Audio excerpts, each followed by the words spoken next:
recomendación, porque si queremos hablar sobre temas de sexualidad de nuestros hijos, podemos hablar muchísimo, hay mucho material sobre eso.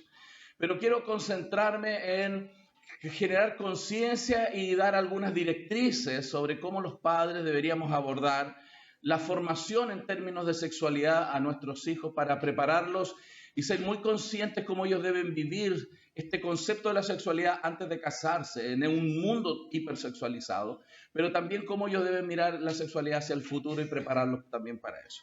Entonces, antes de entrar a esas recomendaciones prácticas, voy a hablar sobre 3 errores comunes en la crianza y lo que revelan acerca de nuestros corazones como papás y mamás. Antes de dar las recomendaciones, voy a mostrar unos típicos errores que nosotros como padres cometemos en este punto. Y luego vamos a hablar sobre 8 lecciones sobre la sexualidad. Entonces, vamos con lo primero. Vamos a partir por los errores que son bastante comunes. Uno de los típicos errores que cometemos los creyentes dentro de la iglesia es que hay que aparentar una familia perfecta, especialmente aquí. Es muy típico. Fui pastor 20 años de una iglesia local y no es extraño encontrarse desde mi propia perspectiva como familia y también lo vi en nuestros hermanos que aparentamos que no tenemos ni un problema nosotros. ¿Sí? Como si el Señor nos pidiera cuenta, estaríamos ok con todo. Como que no hay problema en mi casa, como que no discutimos, como que no tenemos dificultades, como que mi hijo está súper bien entrenado en todos los tópicos que ellos necesitan para la vida y no hay diferencia, mis hijos son súper humildes. No. Y eso es muy común, que aparentamos ser una familia perfecta y es muy común que tú le preguntes, hermano, ¿cómo está? Y no siempre es así, ¿cierto? Las cosas no están bien. Se los acabo de mostrar en Génesis 37 cuando vimos la familia de José. Las familias no están bien.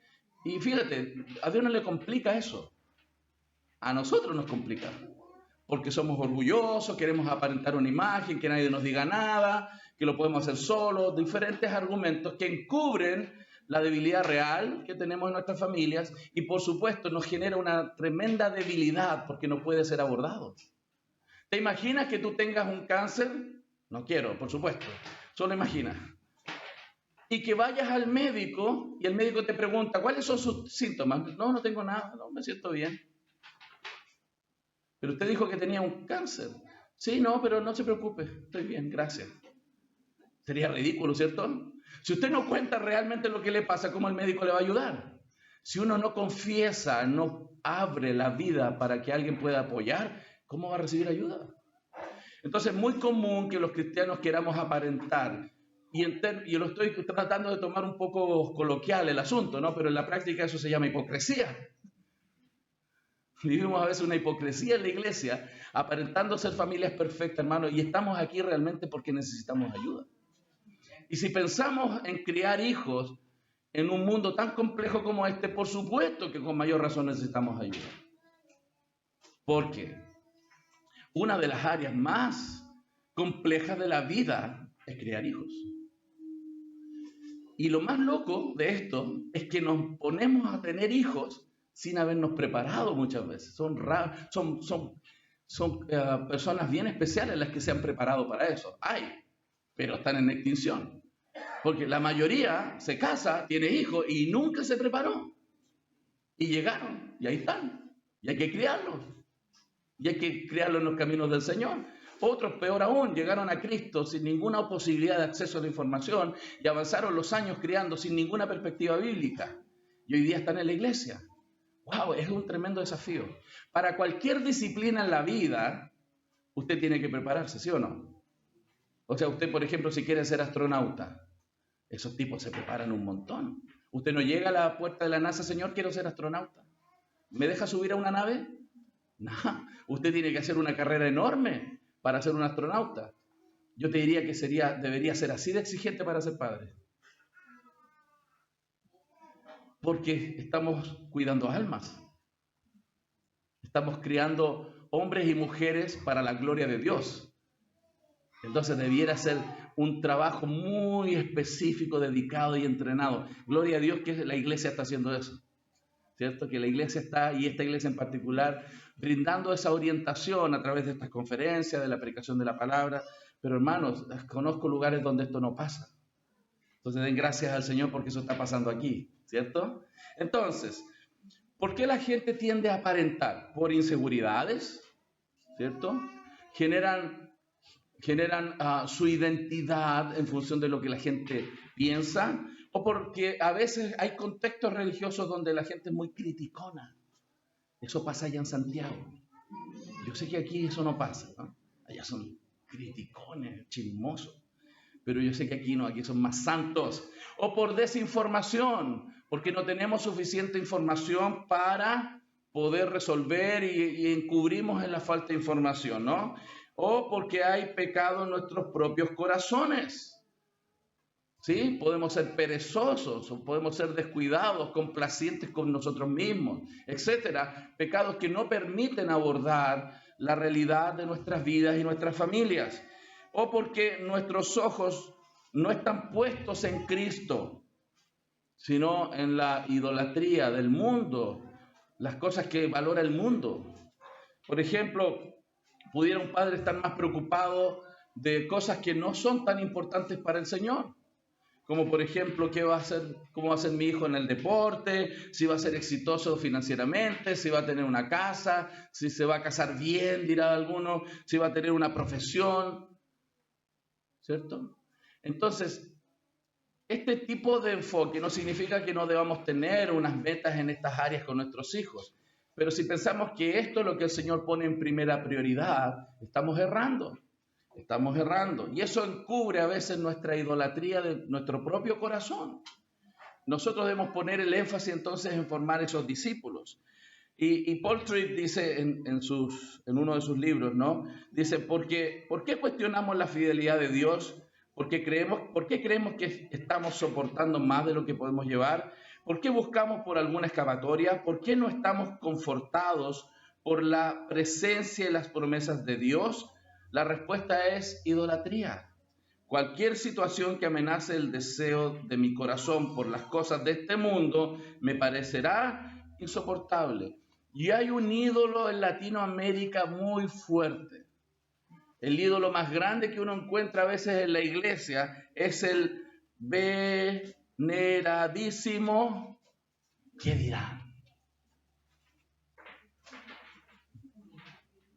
¿Lo conocen?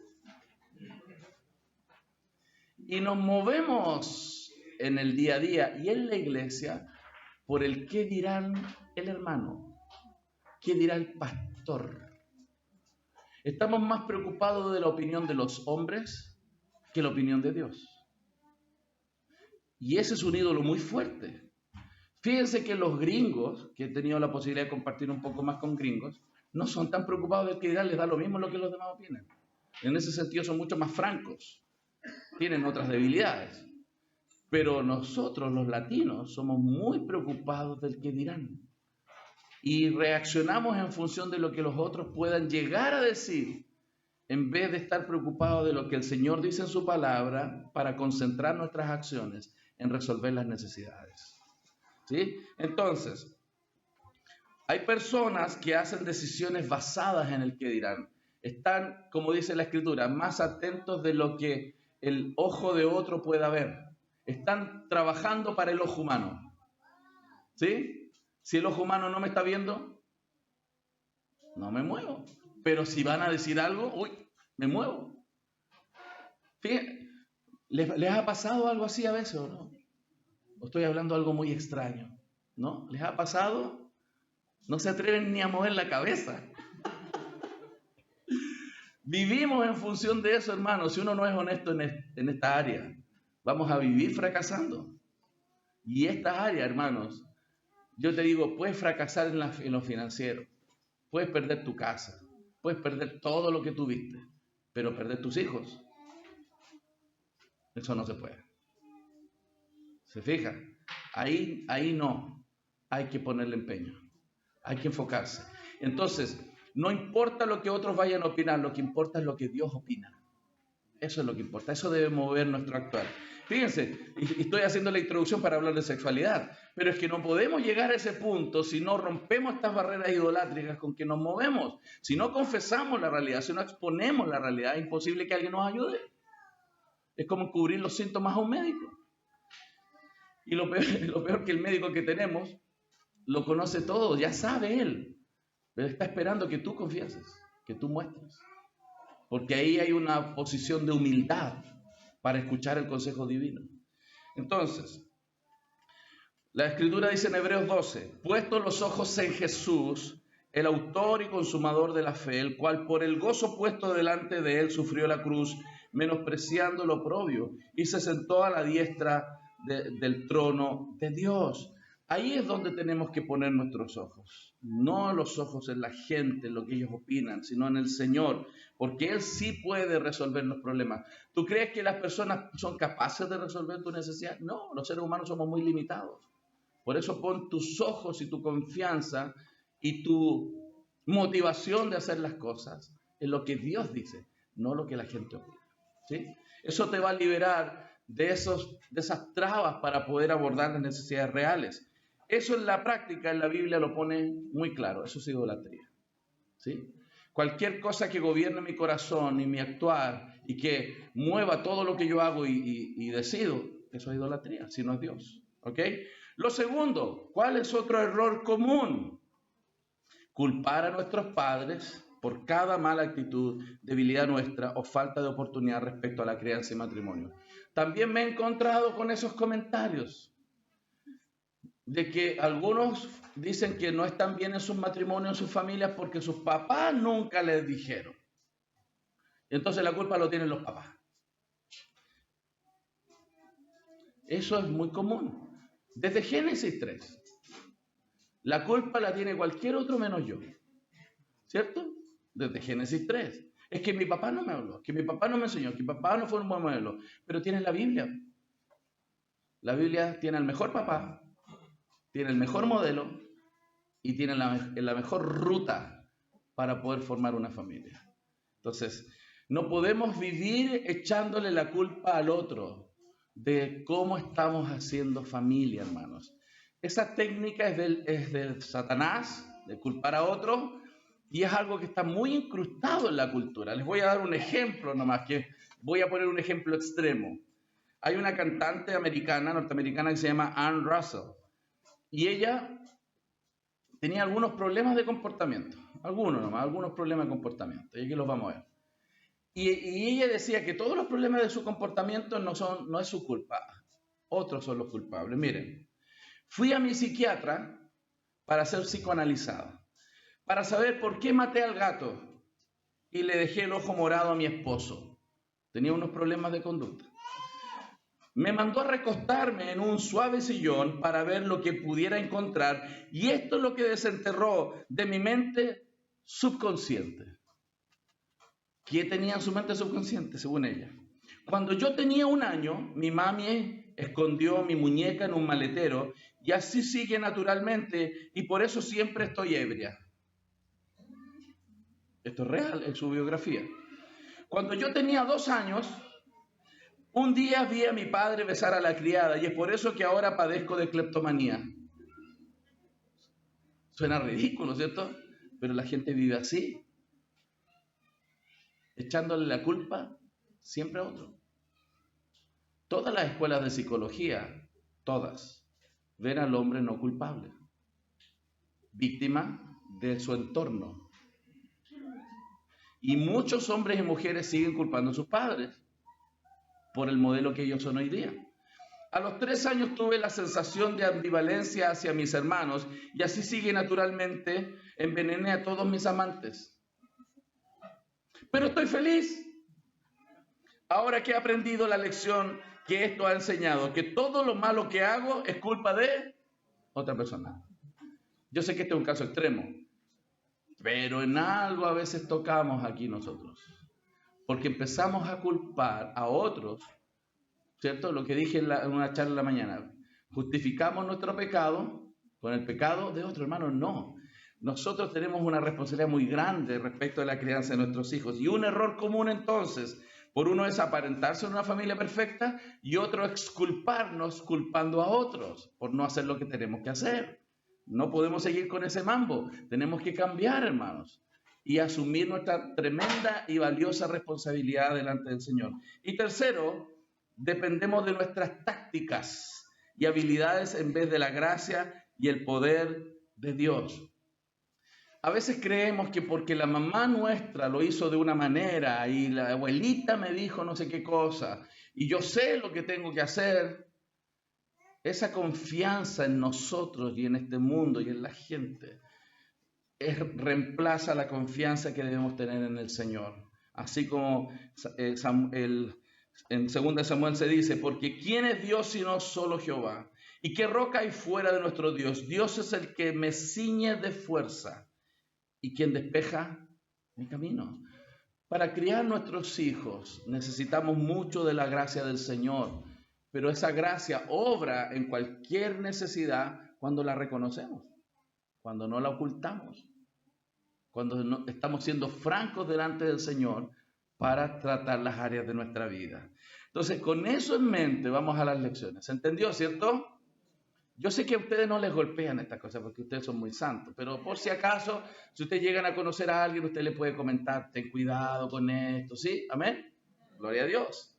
Entonces, 8 lecciones sobre sexualidad. Esto va a ser muy práctico, muy práctico. Primero, tenemos que abrirnos y prepararnos para hablar del tópico. O sea, tenemos que tomar conciencia que es un tema que tenemos que hablarlo. Porque hay una tendencia histórica a callar estos temas, a no hablarlos, ¿cierto? Los viejos eran así. No, estas cosas ni se tocaban, ¿cómo se te ocurre? Esto es tabú.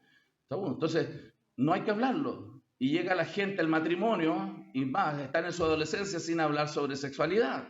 Y eso es una seria debilidad. ¿Saben por qué? Porque si tú no les enseñas, hay mucha gente que le quiere enseñar. Tu niño pequeño de 3, 4 años va a estar bien, ve estas imágenes, las va a ver. Y cuando un niño de 3, 4, 5 años ve esta imagen, ese niño las está tratando de interpretar. Porque toda cosa que entra por los ojos la tratamos de interpretar. Entonces nuestros niños ya están siendo expuestos a estas imágenes, por todos lados. Entonces, o le enseñas tú, o esa gente le va a enseñar. Y yo he escuchado a padres que es muy niño para exponerlo a cierta imagen. Bueno, ok, yo entiendo esa idea, ¿no? Si es muy pequeño para hablar sobre ciertos temas, sí. Solamente sí cuando él no tiene ningún acceso a esas imágenes. Pero si él tiene algún grado de exposición, es mejor que le enseñes tú a que le enseñe otro. ¿Sí? Eso es muy importante. Tienes que abrirte a enseñar. Y por eso creo que el Efesios 6 nos ilumina en este punto. Y vosotros, padres, dice, no provoquéis a ira a vuestros hijos, sino criadlos en disciplina y amonestación del Señor. ¿A qué se refiere esa idea? No los indignen, no los hagan enojar, sino que en vez de enojarlos, ¿no? Por nuestra falta de dedicación, por nuestra incoherencia, por nuestra forma a veces de trato, tenemos que estarlos criándolos. A eso se refiere estar nutriéndoles. Nosotros tenemos que estar nutriendo a nuestros hijos. Ese es el rol de los padres en disciplina y amonestación del Señor. Entonces el texto nos dice, no los hagan enojar dejándolos solos en esto, sino tenemos que estarles nutriendo. Y fíjate que esa idea en el texto de nutrición, que está implícita ahí en el texto, nos tiene que llevar a pensar un poco más en cómo esto se tiene que hacer. Cuando hablamos de esto, primero tengan esto en mente. 2 maneras en que se suele dirigir a los hijos respecto de la sexualidad. A veces hay padres que cuando hablan de este tema, lo tratan como empujarlos como el perro ladra a una manada de animales y así hacerlos indignantes. Cuando hablan de sexo con los hijos, dicen, oye, no se te vaya a ocurrir salirme aquí con un domingo 7, te las voy a... Somos cristianos. Lo digo porque en Santiago hay gente así. Que es como que le ladran a los hijos. Y es solo advertencia. Cuando digo estas cosas me acuerdo de mi abuelita. Mi abuelita era de estas cristianas bien tradicionales. Y ella me decía, Arturito, me decía, Dios es amor, pero fuego consumidor. Y levantaba la olla, abría los ojos y a mí me daba un miedo. Me metía miedo con el fuego consumidor. Pero en la práctica no me estaba enseñando, solo advirtiendo mientras me grita. Y a veces hablamos o queremos educar a nuestros hijos de esa manera, solo con una advertencia del juicio eterno de los cielos, sin explicar, sin enseñar, sin caminar con ellos, sin discipularlos. Y necesitamos explicar mientras ellos van creciendo, ¿sí? Entonces, a veces también ignoramos el asunto y dejamos a la educación pública que les enseñe. Entonces, quédense con esta idea de nutrir. Nutrir no es gritarle a la gente, ¿cierto? Sino que hay una metodología. Tratemos de pensar en la nutrición física, de comida. Cuando usted quiere nutrir a alguien con comida física, usted sabe que usted tiene que estar conociendo los alimentos que usted tiene disponibles, ¿cierto? Hay que ir al supermercado, hay que ir a la feria, hay que ir al almacén a comprar. Una persona que sabe alimentar en su casa va a tratar de escoger las cosas que sean una dieta balanceada, ¿cierto? Va a escoger los productos y después los va a tener que preparar. Y no se preparan de cualquier manera, ¿cierto? Las mujeres, los hermanos que puedan saber cocinar, saben que cocinar no es tirar las cosas dentro de una olla, ponerle agua y prender el fuego. Las cosas tienen una manera de hacerse, ¿no? Se eligen, se preparan, se cocinan cierta cantidad de tiempo, se mezclan de cierta forma en algunos casos. No se mezclan todas las cosas juntas, algunas tienen que ir separadas, las dulces, otras veces mezclamos. Hay una forma de cocinar, hay una forma de nutrir, ¿cierto? Nadie lo hace así como, ¿qué hay en el refrigerador? Y coman lo que... Nutrir requiere dedicación, requiere un cierto aprendizaje. ¿Qué nutre? ¿Cuáles son las propiedades? ¿Cierto? Estoy haciendo algo muy lógico, didáctico, para que entiendan que si usted va a hablar de sexo, tiene que prepararse, tiene que conocer la temática, tiene que investigar, tiene que leer y tiene que saber cómo explicarlo. Dependiendo de la edad del niño, hay formas de explicarle. Entonces uno se tiene que meter en el tema. O sea, nadie nutre de esa forma, ¿cierto? No tiene sentido nutrir así, ¿no? Todo un collage desordenado. Para nutrir hay una planificación. Cuando educamos, tiene que haber un orden, una dinámica ordenada, planificada, sistemática, para transferir conocimiento y aplicar ese conocimiento, ¿cierto? Y caminamos con ellos mientras les enseñamos a qué nos estamos refiriendo. Entonces, ¿cómo se nutren nuestros hijos? Pensemos en eso. Primero conseguimos los alimentos que se necesitan para sus cuerpos. Luego preparamos los alimentos. Después nos reunimos como familia para recibirlos juntos. También le damos gracias a Dios por la provisión de esos alimentos, ¿cierto? Y participamos de la cena juntos. Apliquemos esto en la enseñanza. Entonces, primero nos preparamos como padres, porque no vamos a poder dar lo que no tenemos.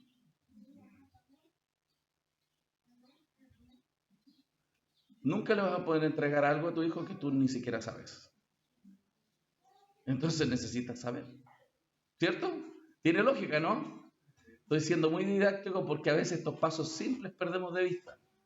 Queremos que nuestros hijos teman al Señor, que conozcan de la palabra, pero si ni siquiera a veces nosotros sabemos, ¿qué le vamos a dar a los hijos? ¿Te imaginas? Yo quiero que mis hijos se nutran y no voy nunca al supermercado a comprar, ni a la feria, y quiero que se nutran. No les puedes dar lo que no tienes. Necesitas tenerlo, haberlo digerido, probado, porque tú eres responsable de lo que le vas a dar, y dárselos. Además, preparar los recursos que requieres compartir con ellos. O sea, no debemos improvisar. Cuando una persona te invita a su casa y está improvisando la comida, se nota, ¿cierto? Que cuando alguien realmente se dedicó a prepararte una cena porque te quiere agradar. Se nota, ¿cierto? Te invito a la casa y a última hora está comprando una pizza para que llegue de carrera, ¿no? Es distinto cuando se preparó con dedicación, puso la mesa. Entonces, preparar los recursos que requieren tus hijos significa que la información que estás teniendo la preparas. No improvisas en una reunión. Es como, ¿se imaginan que el pastor fuera así? Que él improvisara lo que va a predicar el domingo. Se notaría, ¿cierto? Imagínense que el pastor llegara aquí, pastor, y abriera la Biblia el domingo, vamos a predicar la palabra del Señor.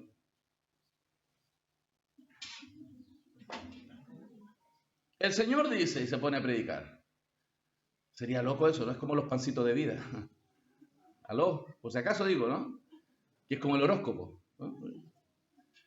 Entonces, no podría ser nutrida la iglesia si el pastor improvisara de esa manera. Lo mismo, tú no puedes enseñarle a tu hijo si estás improvisando cada vez que le dice, la esposa te dice tienes que hablar con tu hijo, ya voy a hablar con él, y no tienes idea que vas a hablar. No planificaste, no tienes un estudio claro, los puntos que quieres tratar con él, qué versículos vas a leer. O sea, para educar a alguien hay que prepararse, ¿cierto? ¿Tiene sentido? Amén. O sea, tenemos que invertir tiempo. Y hermanos, lo maravilloso de esta época es que hay muchos materiales hechos. Hay muy buenos libros, además que complementan la enseñanza bíblica. O sea, por materiales no nos quedamos hoy día. ¿Sí? Además, luego, por supuesto, tenemos que tener reuniones, así como nos juntamos a comer en familia, también tener reuniones para hablar el tópico específico. Y proponernos un momento al mes, a las 15 días. No se pongan metas inalcanzables. Ahora va a salir de aquí hoy día convencido. No, toda la semana. Los viernes a las 8 de la noche. Esto es ley aquí en la casa. Vamos. Parta suave, pero haga algo, ¿no? Porque si no partimos como caballo y llegamos como burro, dicen algunos, ¿no? Todos muy entusiasmados salen de una conferencia, pero a veces se ponen metas inalcanzables. Pónganse metas razonables, pero empiecen a hacerlo. Reunión familiar donde vamos a hablar sobre sexualidad. También ir ante el Señor juntos antes de hablar. Cuando vamos a hablar con nuestros hijos, necesitamos el denuedo de la gracia del Señor. Así como un predicador tiene que orar y oramos por él para que predique la palabra, cuando vamos a hablar con nuestros hijos, le vamos a educar, pedimos ayuda al Señor, porque no somos suficientes. Ellos también necesitan de Dios.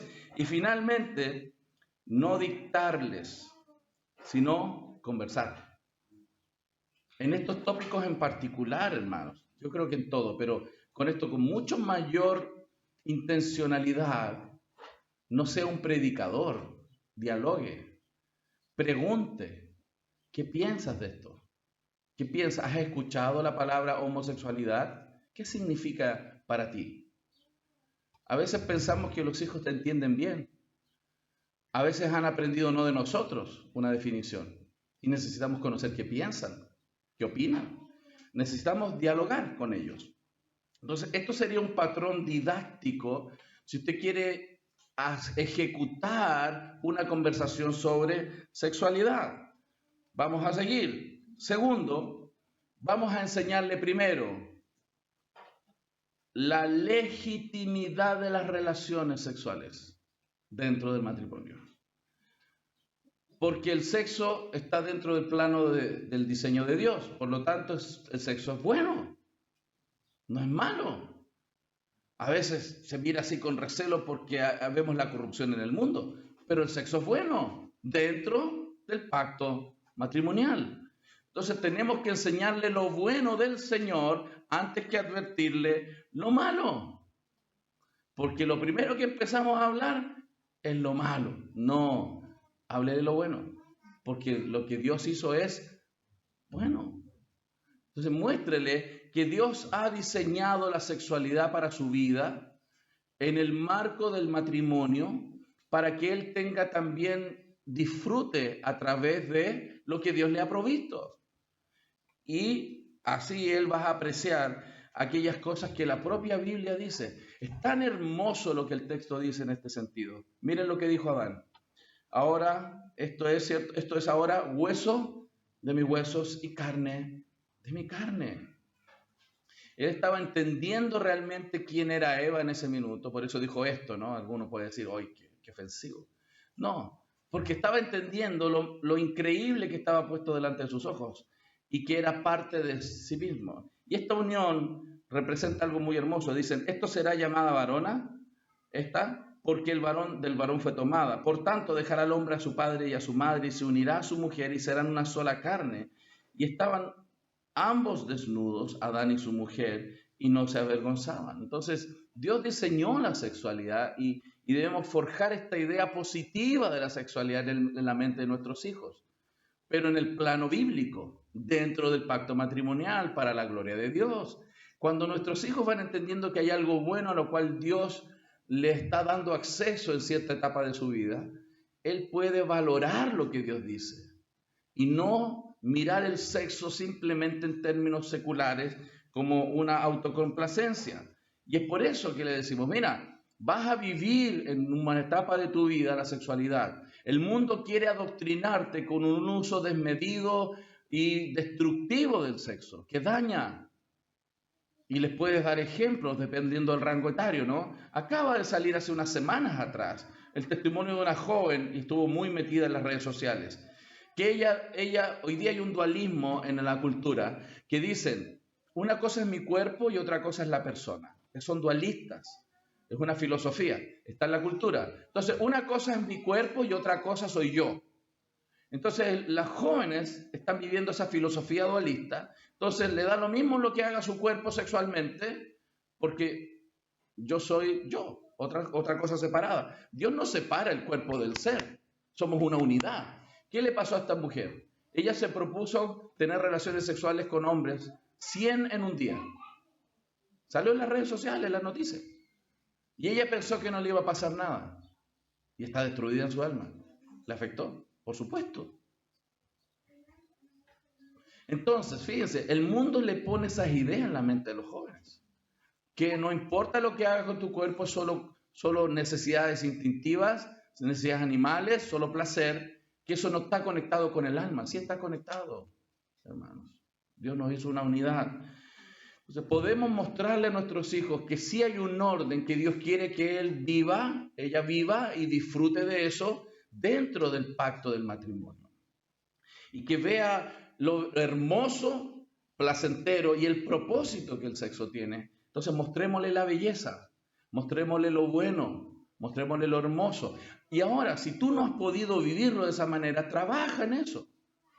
Hay que depurar a veces nuestro propio pensamiento en cuanto a la sexualidad, porque quizás traemos y arrastramos comportamientos en la vida sexual que vienen del entrenamiento secular que teníamos antes de ser hijos del Señor, donde el macho y la hembra van a la cama.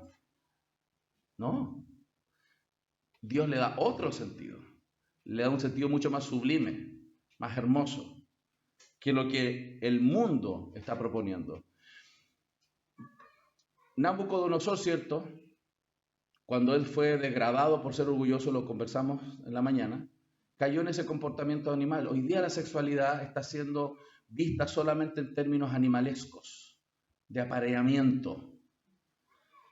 Pero para Dios el sexo apunta a una intimidad para formar amor, gozo, paz, paciencia, benignidad en un hogar. Eso aumenta la intimidad en la pareja. Entonces, hay que mostrarle lo bueno del sexo a nuestros hijos. Y yo le hablo también a los varones, que generalmente los varones en esta sociedad son mucho más infiltrados por las ideas del macho alfa, ¿sí? Porque eso es lo que se conversa en los grupos de hombres, en el trabajo, en el colegio, en todas partes, ¿no?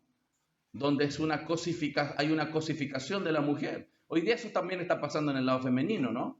Pero siempre, históricamente, el sexo ha sido visto así, dentro de los grupos, cuando esto es lo que los hombres no cuentan. Ya a mí se me está cayendo el cassette, pero eso es así. Así hablan, así funciona el mundo. Y nuestros hijos, si están siendo expuestos a esas conversaciones, están armándose una idea distorsionada de la sexualidad. Por eso tenemos que enseñarles lo bueno de la sexualidad dentro del pacto matrimonial, para que ellos aprecien lo que el Señor hizo, ¿sí? Ok, por eso Génesis 1:31 dice, y vio Dios que todo lo que había hecho, he aquí que era bueno en gran manera. Mateo 19:4-6, Jesús respondió y le dijo, ¿no habéis leído que el que los hizo al principio varón y hembra los hizo? Y dijo, por esto el hombre dejará a su padre y a su madre y se unirá a su mujer y los dos serán una sola carne. Así que no son ya más dos, sino una sola carne. Por tanto, lo que Dios juntó, no lo separe el hombre. Entonces, en ese punto, enseñe primero la legitimidad de las relaciones. Tercero, enseñe su propósito respecto de Cristo. Ya hablamos con nuestro hijo entonces sobre lo hermoso en el plano humano de la sexualidad, pero también muéstrele que hay algo más elevado a lo cual apunta la unidad del hombre y la mujer. ¿A qué se refiere este punto? Enseñar a su propósito respecto a Cristo. Efesios 5, 31, 32 dice, por esto dejará el hombre a su padre y a su madre, citando Génesis, y se unirá a su mujer y los dos serán una sola carne. Grande es este misterio, mas yo digo esto respecto de Cristo y de la iglesia. La unión entre el hombre y la mujer son una imagen de una realidad superior, la unión de Cristo y su iglesia, un pacto eterno de amor inquebrantable y de intimidad profunda. Fíjense que la idea de conocer en el Antiguo Testamento, que evidentemente son las relaciones sexuales entre un hombre y una mujer, cuando dice, y Caín conoció a su esposa, en términos bíblicos se refiere a una relación sexual, pero también es utilizada respecto de la intimidad que tiene Dios con su pueblo. Entonces, claro, Dios no tiene relación sexual con su pueblo, pero tiene un nivel de intimidad profunda. A eso está apuntando la relación sexual entre un hombre y una mujer, a un nivel de unión y intimidad profunda, indestructible, que tiene Dios con su pueblo. Porque Dios entra en pacto y nada quiebra ese pacto. Dios permanece fiel. ¿Se fijan? Está apuntando a algo mucho más hermoso. El propósito principal de matrimonio es reflejar el amor eterno que tiene Cristo para con su iglesia y que tiene una representación gráfica a través de la intimidad de un hombre con una mujer. Bueno, esto es muy importante porque si fuera solo para procrear, ¿qué le dirías a las parejas que no pueden tener hijos? O sea, ustedes no pueden cumplir el propósito divino. No. Circunstancialmente y transitoriamente la procreación es una meta, pero la meta más sublime y eterna es reflejar a Cristo y su iglesia en una intimidad profunda. Y Dios nos permite disfrutar eso al mismo tiempo, dentro del pacto matrimonial. Por supuesto que es muy hermoso y glorioso eso, ¿no? Si fuera para la completa satisfacción, ¿cierto? ¿Por qué hay tanta tentación y fracaso en esta área? O sea, la meta sigue siendo más elevada apuntando a Cristo y la iglesia. Y hay que enseñarle esto a los hijos. ¿Por qué? Porque andan muchos tratando de enseñarle. Miren lo que andan en las redes sociales. Esto le quieren enseñar a tus hijos. Los influencers en las redes sociales. Les voy a mostrar unos ejemplos. Esto le están enseñando a las mujeres, a los niños, a los jóvenes. La primera, las distancias largas o cortas nos separan. Y no solamente esa distancia física porque tú te encuentras en un lugar y en otro. No, las distancias cortitas, el estar juntos pero estar separados. Este muro invisible que nos separa a ti y a mí. Mira, este influencer le está diciendo a las mujeres particularmente, tú sabes, hoy día lo que está pasando, tienes a alguien cerca, pero hay un muro entre tú y él. Te está generando una idea de que aquí hay un problema. Están juntos pero separados. Mira lo que continúa diciendo. Ya no hablamos de lo que realmente nos importa, esas cosas que nos ilusionaban cuando nos juntábamos a platicar, esos planes y proyectos que teníamos, esos sueños que teníamos juntos, ya no existen. Ya no hablamos de lo que me pasó en el día. Mira lo que le está diciendo el influencer. Mira, ustedes están juntos, pero están como separados. Ya no hay nada que nos conecte. Antes hablábamos cosas lindas, lo que nos unía. Mira, le está manipulando para lo que viene. El tercero es clarito. Hay más broncas que momentos de paz. Los celos presentes, las discusiones, las diferencias. Está describiendo la realidad humana, ¿cierto? Pero la está describiendo con un propósito. ¿Cuántas mujeres y hombres están ahí mendigando amor, suplicando amor, pidiendo migajas de amor, cuando verdaderamente vales tanto, mereces tanto? Mi pregunta clara es, ¿en serio vas a seguir ahí? Te quiero. Salió. Eso está en las redes. Si tú no les enseñas, él le va a enseñar. Él le está enseñando en qué consiste una relación, cuál es la meta de una relación, y si esa relación no te funciona, búscate otro. Esto escuchan tus hijos en las redes. Esto escuchan todos los días si están metidos en las redes sin control. Hay gente adoctrinando tu familia, enseñándole, antes que tú, si tú no les estás enseñando lo bueno que el Señor da. ¿Te fijas? Entonces, es sensible este punto porque la información a la cual nuestros hijos están expuestos hoy día es demasiado amplia. Cuando era yo joven, no había Google. Los niños no logran entender esa realidad. Un mundo sin Google. No podía hacer las tareas metiéndome en una red social, a un Google para buscar una tarea. Tenía Icarito. Se ríen. Habían revistas de Icarito para hacer las tareas. ¿Qué es eso? Dirán. Niños, en mi tiempo, incluso en la universidad, los profesores me enseñaban, había unas cosas en la pared pintadas de color verde o negras. Y había unas cosas así duras, largas, blancas, que se llamaban tiza. ¿Sabían ustedes, niños? ¿Conocen las tizas? Y había unas cosas así que tenían polvo que volaban por las salas. ¿Se acuerdan? Los borradores voladores. Y los niños no conocen esa realidad, ¿no? El acceso a la información era mucho más limitado que lo que existe hoy día. Nuestros hijos hoy día están frente a un tsunami de información. Y me encanta esa idea, el tsunami de información, porque se ahogan en tanta información. Si tú no los preparas para que tengan pensamiento crítico y discriminen lo que es bueno y malo, se lo tragan todo. Y es impresionante cómo están adoctrinando a la nueva generación frente a nuestros ojos a veces.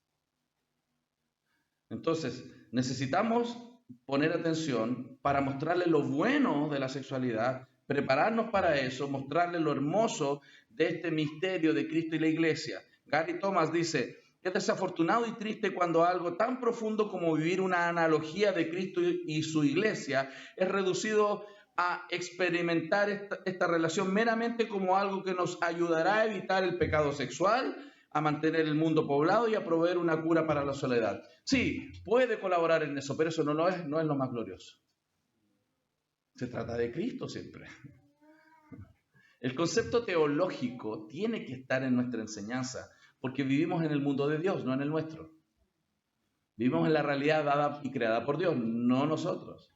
Por lo tanto, es necesario mostrarle que incluso el placer sexual que puede proveer una relación ni siquiera se compara con lo que Dios provee. Siguen siendo destellos del gozo y el placer que Dios provee en su presencia. Me mostrarás las sendas de la vida, en tu presencia y plenitud de gozo, delicias a tu diestra para siempre. O sea, ni siquiera la sexualidad va a generar tanto gozo y alegría en nuestros hijos. Y el mundo les dice que esa es la fuente de gozo y alegría y paz. Y no es así.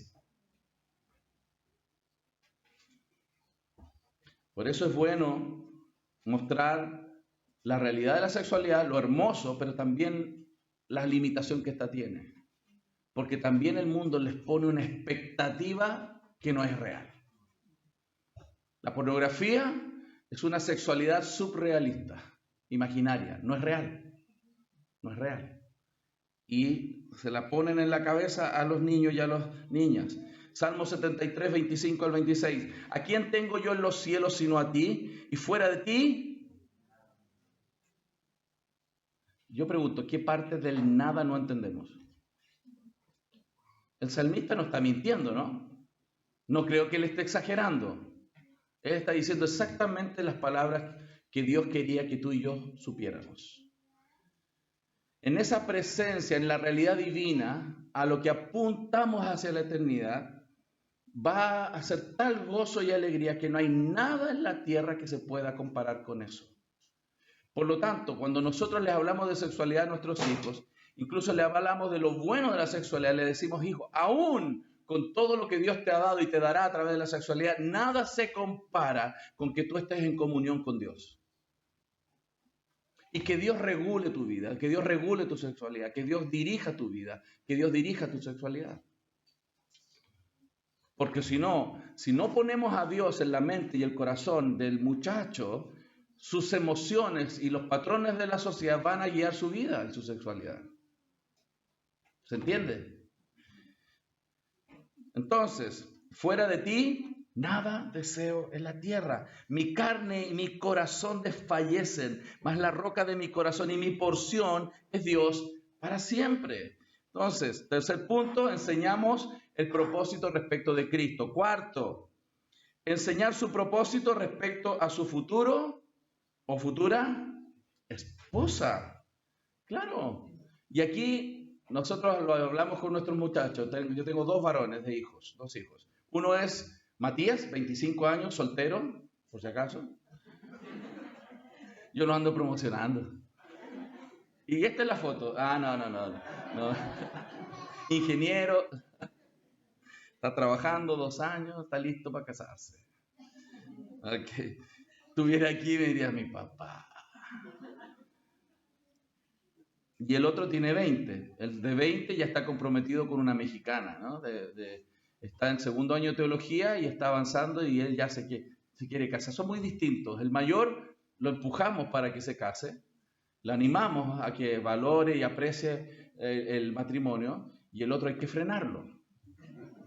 Tenía 15, 16 quizás, y él ya tenía claro que se quería casar joven, y me decía, papá, ¿por qué la gente tiene que esperar a terminar la universidad para casarse? Y si yo tengo dinero para sostenerme, ¿puedo casar joven? ¿Cuánto es la mínima edad, papá, que tú me permites casarme? Calculen, así es Felipe. Así negociaba con nosotros, ¿cuál es la mínima edad que me permites casarme? Yo le dije, hijo, no tiene que ver con la edad. Tiene que ver con dos cosas muy importantes, hijo. Uno, que tú entiendas bien qué es el matrimonio y para qué te vas a casar en ese sentido. ¿Por qué? Y segundo, que puedas sostener tu familia. Se cumplen esas dos cosas y tienes nuestra venia. No me importa que termines tu carrera, porque mi meta contigo no es una carrera. Si Dios te lo permite, glorioso. Pero si tú tienes claro que puedes sostener tu familia y tu esposa está claro que con el nivel de ingreso que tienes puedes vivir y va a estar feliz, y además que entienden por qué se casaron y para qué se casaron bíblicamente, adelante. Porque hasta la idea secular se ha infiltrado en la iglesia. Los jóvenes no se casan hasta que tengan la supuesta estabilidad. ¿Estabilidad en este mundo? ¿Existe la estabilidad en el mundo? ¿Hay algo que tú puedas controlar y mantener fijo? No existe la estabilidad. Eso es una mentira que se metió en la iglesia. Lo único estable es Cristo. La roca firme. ¿Se fijan? Hasta las ideas seculares se meten en la iglesia y los jóvenes prefieren terminar su universidad antes de casarse porque ellos creen que van a tener estabilidad. Bueno, eso es otro tema. Enseñarles ese propósito. Y les dimos a nuestros hijos este aviso importante. ¿Cuál es el aviso importante? Que tu futuro cónyuge vive ya. Ya está vivo. Muy probablemente le dijimos, hijo, tú no conoces, les dijimos de jovencitos, ustedes probablemente no conocen todavía a su futura esposa, pero seguro que está viva, caminando sobre la tierra. Sí, porque es raro que no esté, debe estar por ahí. Y es cierto, ¿no? Lo que pasa, ¿saben por qué esto es importante? Porque uno le genera la perspectiva bíblica de la realidad. Que Dios tiene familias y generaciones de familias. Entonces nosotros estamos pensando no solo en esta realidad, estamos pensando en nuestros hijos y nuestros nietos y nuestros bisnietos. Y oramos por ellos. Y nuestras nueras ya existen, seguramente. Entonces les pusimos esa idea en la mente a los jovencitos para que ellos oraran por ellas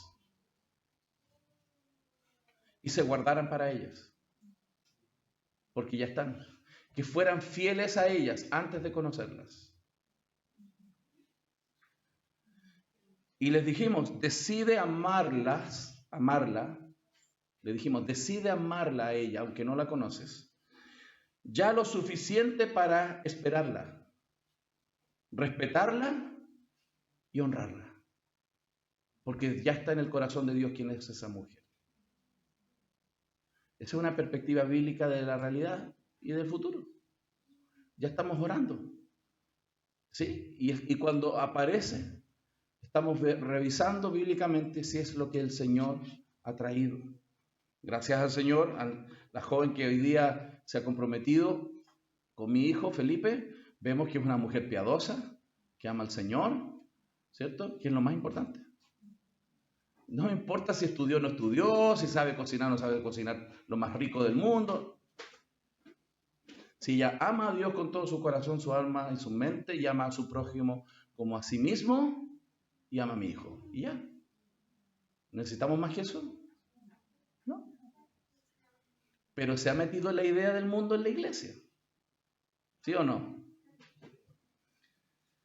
Segundo, también les dijimos, tu Padre Celestial siempre ha existido. Yo soy tu Padre transitorio aquí en la tierra y tu Madre aquí en la tierra. Pero hay un Padre en los cielos que te planeó desde antes de la fundación del mundo y que te trajo esta vida, hijo. Tú estás aquí no porque tu papá y tu mamá decidieron, sino porque Dios decidió y usó los medios. O sea, los fines últimos son del Señor y también los medios nos usó a nosotros para traerte la vida.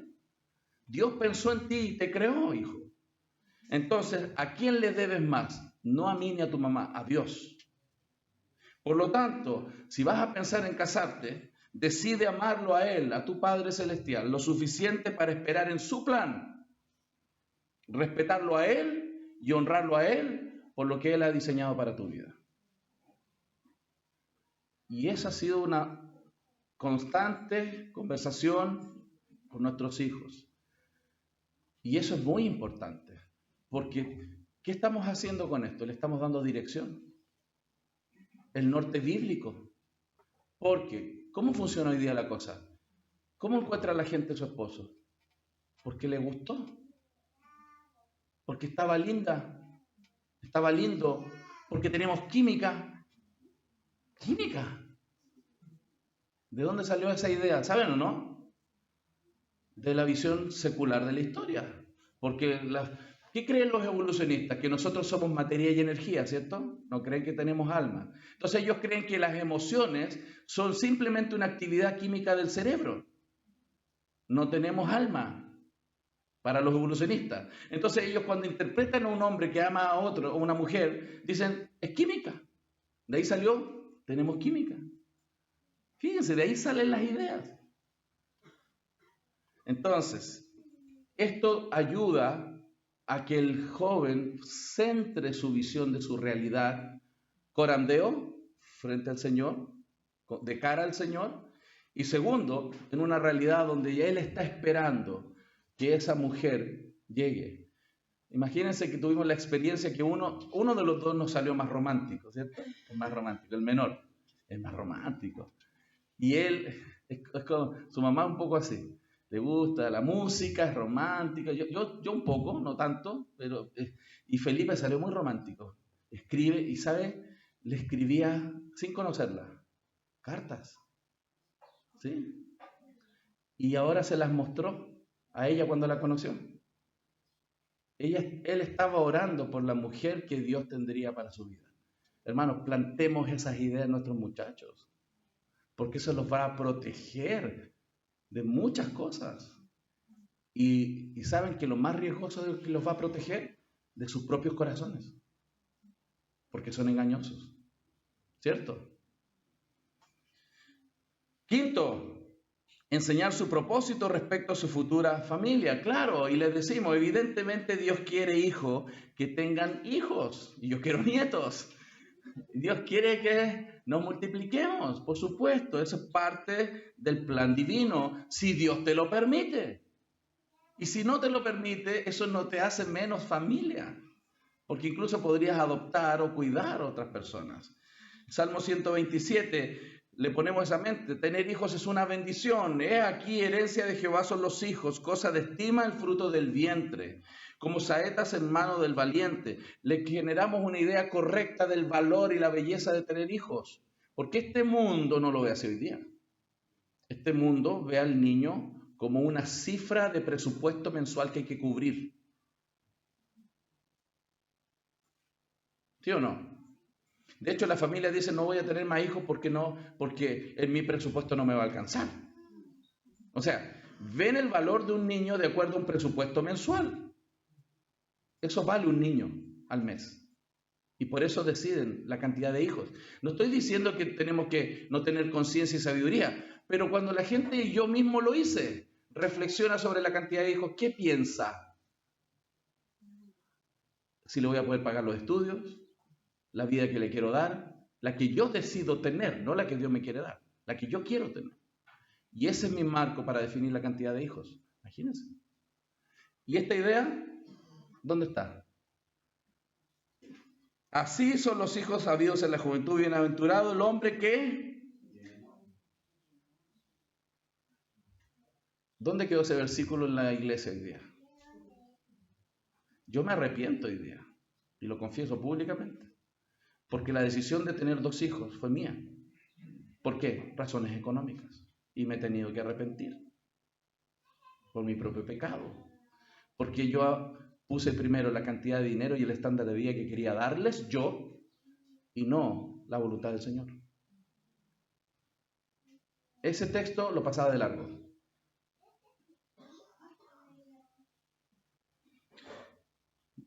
El hombre que llenó su aljaba de hijos, qué lindo eso, de ellos. Ahora espero que mis hijos lo entiendan y me traigan muchos nietos.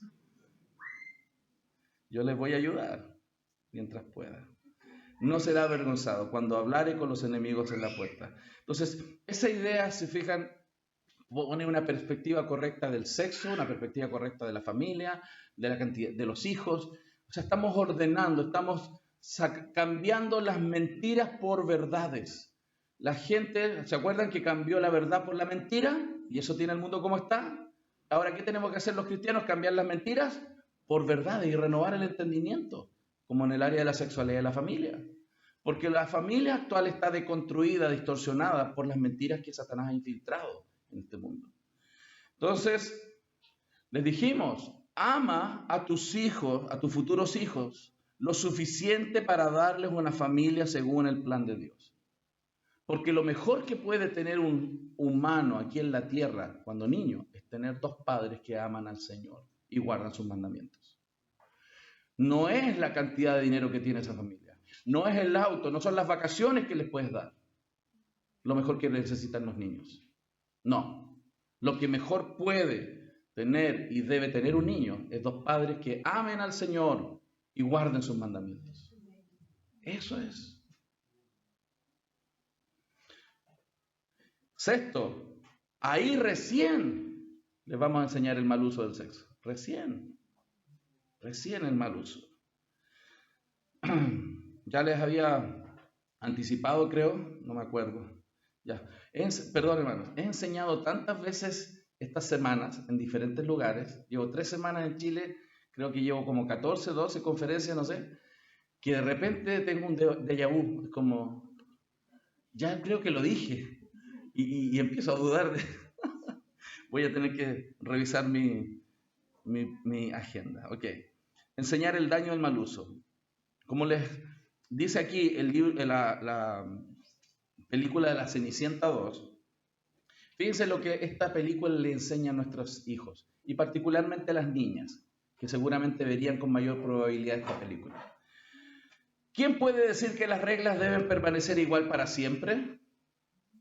Quien lo hizo tuvo que cambiar las reglas que estaban antes. O sea, le está diciendo, si las reglas existen, las de ahora, alguien las tuvo que cambiar. Alguien rompió las reglas alguna vez. Las reglas están hechas para romperse. Así que haz tu propio camino. Muestra la belleza interior. Cuando sigues a tu corazón, no hay corazón que no puedas ganar. Esto escuchan las niñas y las cantan y las bailan.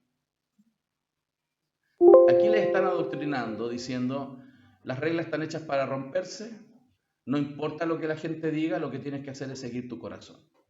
Eso es lo que importa. Eso es diabólico. ¿Por qué? Porque engañoso es el corazón, más que todas las cosas, y perverso, ¿quién la conocerá? Pero se viste bonito, ¿no? Parece bonito, parece hermoso, parece precioso, pero en la práctica, hermanos, es muy destructivo. Aquí hay ejemplos de personas que siguen su corazón. Eso es un ejemplo de personas que siguen su corazón. Aquí hay otro ejemplo de personas que han seguido su corazón, de padres que han seguido su corazón. Y ahí está el resultado con los hijos. O sea, seguir el corazón es muy destructivo. Por supuesto, estos son casos extremos, ¿no? Pero hemos visto casos dentro de la familia del Señor que han sido tan destructivos como estos, cuando personas han seguido su corazón. Un ejemplo para mí muy impactante, muy de cerca, que he podido observar el último año, es haber conocido a nuestra hermana Laura Perry Smolt, que ella es una ex transgénero. La conocimos en unas conferencias en Nueva York y después estuvimos acá en Chile el año pasado compartiendo con ella y exponiendo en diferentes ciudades. Ella era una niña criada en un hogar cristiano en Estados Unidos, desde niña, familia cristiana. Pero nunca hicieron las cosas que estamos describiendo en esta enseñanza. Sus padres. Los padres la llevaban a la iglesia, la dejaban con los maestros de la escuela dominical, cantaban coritos, iban a los campamentos, hasta que ella fue adolescente. Nunca le enseñaron el uso correcto de la sexualidad. Nunca la enfocaron bíblicamente con lo que es la familia. Y ella vivía en un hogar cristiano que, como los nuestros, no son perfectos. Entonces, como no fueron entrenados, ella cuando llegó a la adolescencia y la fuente de información empezó a golpear, y por otro lado, ella sentía que en su familia, su mamá amaba más a sus hermanos, como que ella, por ser mujer, no era tan apreciada dentro de la familia como sus hermanos. Entonces ella empezó a cultivar una idea y nunca dialogó. Y después odió ser mujer. Hasta que la gente que está buscando a este tipo de personas, la tomaron.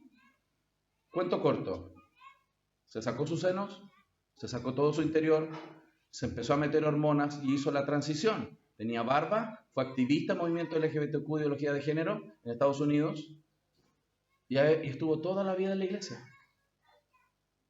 Porque tener un niño en la iglesia es bueno, pero no resuelve todo si tú no educas.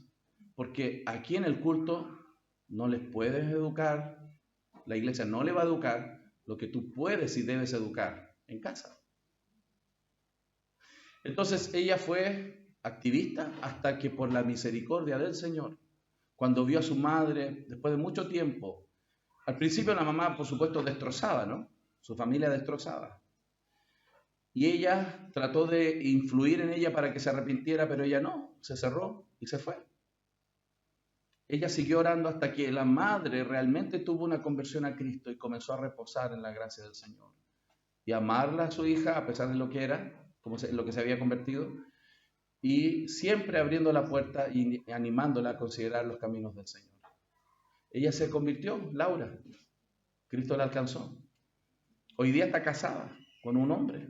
Conozco a Perry, su esposo. Estuvimos juntos, un tremendo hombre que asume cómo está su mujer hoy día físicamente y amarla como Cristo ama a la iglesia. Pero Laura va a vivir el resto de sus días con consecuencias que nunca va a poder revertir en su físico. Nunca va a poder ser mamá, por ejemplo. ¿Por qué les cuento esa cosa tan fuerte, ¿no? Que es como una terapia de shock, diría alguno? Porque el mundo está ofreciendo eso a tus hijos. Hasta antes que saliera Milei aquí al lado, los vecinos argentinos, yo no estoy de acuerdo con todo lo que piensa Milei, por si acaso. Van a pensar que soy libertario, pastor. No. Él tiene cosas que coincido y hay muchas cosas que no coincido. No voy a hablar de política en ese punto. Pero solamente ver que hasta antes que Milei accediera, donde frenó estas cosas, en Argentina ya estaba autorizada la operación de transgénero, del cambio dicen ellos, cambio de sexo, desde los 14 años hacia arriba en Argentina. Pagado por el Estado, sin necesidad de avisarle a los padres. Eso estaba en Argentina hasta antes de que Milei saliera. Joe, mi jefe, estuvo en Argentina en ese periodo y él vio con sus propios ojos en la puerta de los colegios estas instituciones, las clínicas de cambio de sexo, con folletos en las puertas de los colegios a los niños de 14 años, diciéndoles, si tú quieres cambiarte de sexo, hazlo sin avisarle a tus padres, no necesitas. Y te lo paga el Estado, es gratuito. Esta es la dirección. Eso está pasando en el mundo. Si nosotros no estamos educando, alguien quiere educarlos. Por eso es importante. Ok. ¿No sabéis que vuestros cuerpos son miembros de Cristo? ¿Quitaré pues los miembros de Cristo y los haré miembros de una ramera? De ningún modo. ¿O no sabéis que el que se une con una ramera es un cuerpo con ella? Porque dice, los dos serán una sola carne. Séptimo, enseñar la gracia de Dios para restaurar. Porque a pesar de que podemos enseñar, eventualmente nuestros hijos van a pecar, porque son pecadores. Y también podemos enseñarle a nuestros hijos que hay perdón en Cristo. Hay perdón en Cristo. Y finalmente, mostrarles que esa gracia de Dios, ¿cierto?, alcanza y que pueden arrepentirse con verdadero arrepentimiento, como Joel 2:13 dice, rasgad vuestro corazón, no los vuestros vestidos. Enseñarles y animarlos a caminar en un verdadero arrepentimiento, porque a veces el arrepentimiento no es real, es superficial. Tenemos que ayudarles a que se arrepientan realmente. Yo confieso ante Dios Todopoderoso y ante ustedes, hermanos, que he pecado. Muchos son así, ¿no? De pensamiento, palabra, obra y omisión. Por mi culpa, por mi gran... Algunos vienen de esa tradición, ¿cierto? Y creen que eso es arrepentimiento. Y después rezan y tratan de arrepentirse, pero a los 3 días, otra vez. ¿Sí? Y después, 3 días después, por mi culpa. Y nos acostumbramos que eso es arrepentimiento. El verdadero arrepentimiento es rasgar el corazón, no nuestros vestidos. Y convertíos a Jehová vuestro Dios, porque misericordioso y clemente, tardo para la ira y grande misericordia, que se duele del castigo. Pero una de las cosas también que les podemos mostrar es que la gracia del Señor incluso puede restituir lo perdido. Yo restituiré los años. Piense bien lo que el Señor está diciendo ahí. Alguno puede decir, pastor, ya perdí mi vida, no lo hice. Se pasaron los años. No. El Señor puede restituir el tiempo perdido como que nunca pasó nada. Eso lo puede hacer el Señor. Restituye los años. Eso es lo que Dios puede hacer. Cuando las personas se arrepienten, Dios sí puede restituir el tiempo perdido. Son promesas de nuestro Señor, ¿cierto? Así que, y finalmente, enseñar nuestra única pureza sexual. Y de hecho, nuestra única pureza en sí es la justicia de Cristo. Estos puntos son solamente puntos, pero que espero que sean guías para entrar en una dinámica de aprender más sobre sexualidad y enseñarle a nuestros hijos. Que el Señor les bendiga.